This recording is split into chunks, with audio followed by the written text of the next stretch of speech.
പിതാവിൻ്റെയും പുത്രൻ്റെയും പരിശുദ്ധാത്മാവിൻ്റെയും നാമത്തിൽ ആമേൻ. Praise the Lord. ഈശോ മിശിഹായ്ക്ക് സ്തുതിയായിരിക്കട്ടെ. സുന്ദരമായ മറ്റൊരു പ്രഭാതം. ഇന്ന് ശനിയാഴ്ച ദിവസമാണ്. ഈ ആഴ്ചയുടെ അവസാന ദിവസം നാം എത്തി നിൽക്കുകയാണ്. ഇന്ന് പഠിക്കുന്നതും വിശുദ്ധ പൗലോസ് ഗലാത്യക്കാർക്ക് എഴുതിയ ലേഖനം തന്നെയാണ്. ഇന്നലെ പഠിച്ചത് നമുക്കറിയാം, ഗലാത്യ ലേഖനം തന്നെയാണ്. സന്തോഷത്തോടു കൂടി ആയിരിക്കുക. So smile and start your day with Jesus. ഈ എപ്പിസോഡിലേക്ക് നിങ്ങളെ സ്നേഹത്തോടെ സ്വാഗതം ചെയ്യുന്നു. ഞാൻ സിബി വർഗീസ്.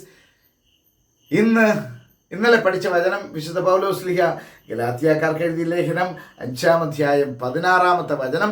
ഇന്ന് 17-ാമത്തെ വചനം നാം പഠിക്കുകയാണ്. നാം ഇന്നലെ പഠിച്ചത് എന്തായിരുന്നു? ആത്മാവിൻ്റെ പ്രേരണയനുസരിച്ച് വ്യാപരിക്കുവിൻ, ജഡമോഹങ്ങളെ ഒരിക്കലും തൃപ്തിപ്പെടുത്തരുത്. ഇന്ന് പഠിക്കുന്ന വചനം വിശുദ്ധ പൗലോസ് ഗലാത്യക്കാർക്ക് എഴുതിയ ലേഖനം 5-ാം അധ്യായം 16 കഴിഞ്ഞു. 17-ാമത്തെ വചനം ഇങ്ങനെ പറയുകയാണ്. എന്തെന്നാൽ നമ്മൾ കണ്ടത് എന്താണ്? ജഡമോഹങ്ങളെ ഒരിക്കലും തൃപ്തിപ്പെടുത്തരുത്. ആത്മാവിൻ്റെ പ്രേരണയനുസരിച്ച് വ്യാപരിക്കുവിൻ, ജഡമോഹങ്ങളെ ഒരിക്കലും തൃപ്തിപ്പെടുത്തരുത്. ഇനി അതിൻ്റെ ബാക്കി പറയുകയാണ്. എന്തെന്നാൽ ജഡമോഹങ്ങൾ ആത്മാവിനെതിരാണ്. ജഡമോഹങ്ങൾ ആത്മാവിനെതിരാണ്. ആത്മാവിൻ്റെ അഭിലാഷങ്ങൾ ജഡത്തിനുമെതിരാണ്. എന്തെന്നാൽ ജഡമോഹങ്ങൾ ആത്മാവിനെതിരാണ്, ആത്മാവിൻ്റെ അഭിലാഷങ്ങൾ ജഡത്തിനും എതിരാണ്.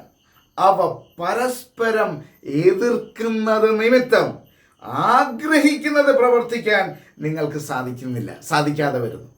അതായത് നാം ദൈവത്തിൻ്റെ ഇഷ്ടം പ്രവർത്തിക്കാൻ ആഗ്രഹിക്കുന്നുണ്ട്. പക്ഷേ ഇവിടെ ജഡവും ആത്മാവും തമ്മിലൊരു പോരാട്ടമുണ്ട്. ജഡത്തിൻ്റെ ഇഷ്ടങ്ങളും ആത്മാവിൻ്റെ ഇഷ്ടങ്ങളും തമ്മിലൊരു പോരാട്ടം. അതുകൊണ്ട് ദൈവത്തിൻ്റെ ഇഷ്ടം പ്രവർത്തിക്കാൻ നമുക്ക് ആഗ്രഹമുണ്ട്, നല്ലത് പ്രവർത്തിക്കുന്നു, സാധിക്കുന്നില്ല.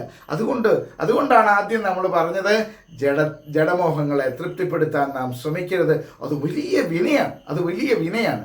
അപ്പം ഇങ്ങനെ പറയുന്ന വചനം, എന്തെന്നാൽ ജഡമോഹങ്ങൾ ആത്മാവിനെതിരാണ്, ആത്മാവിൻ്റെ അഭിലാഷങ്ങൾ ജഡത്തിനും എതിരാണ്. അവ പരസ്പരം എതിർക്കുന്നത് നിമിത്തം ആഗ്രഹിക്കുന്നത് പ്രവർത്തിക്കാൻ നിങ്ങൾക്ക് സാധിക്കാതെ വരുന്നു.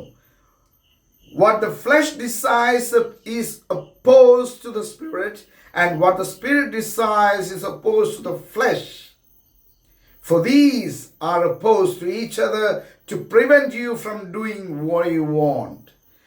അതായത് ദൈവേഷ്ടം പ്രവർത്തിക്കാൻ പലപ്പോഴും നമുക്ക് തടസ്സമായി നിൽക്കുന്നത് നാം ജഡത്തിൻ്റെ ആഗ്രഹങ്ങളോട് യെസ് പറയുമ്പോഴാണ്,